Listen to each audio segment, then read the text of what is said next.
So I want to show you guys what I do whenever I have bleed through. So bleed through is this spotting that's showing through here. Sometimes it happens on certain woods, mahoganies or cherries that are real rich in wood tone. You can sometimes get pink spots through, brown spots, just kind of randomly. And sometimes that's where the wood does not have a sealer on top of, like your older pieces, say they've been worn, torn and banged around.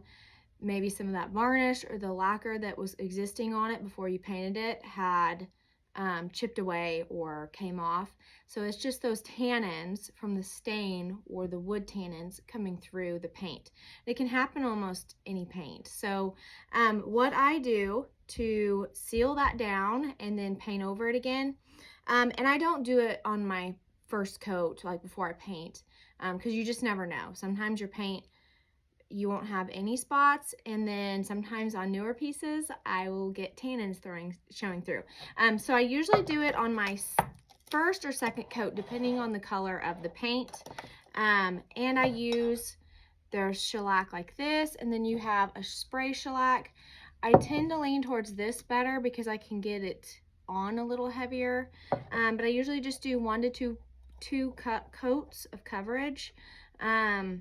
It usually doesn't take more than 2 coats, and I let it dry between the coats. There's instructions on the back of the can. So all I do is I dip in here,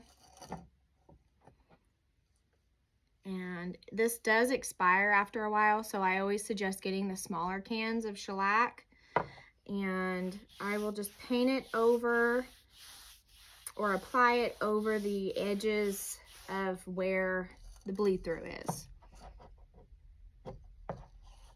So there's our first coat, and it is all the way through here. All the way down.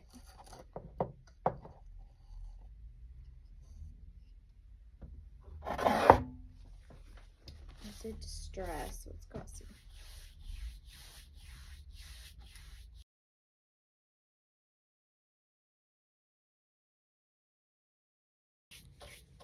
And you can rub it on with like a lint-free towel too if you want. So I'm gonna let that dry. I think it's about 15 to 30 minutes. I don't know, I'll have to check the can again. I'm gonna let that dry, and then I'll go in with a second coat and apply it, and then I will just paint over it like normal. Distress back where I need to if it needs distressing, just like normal.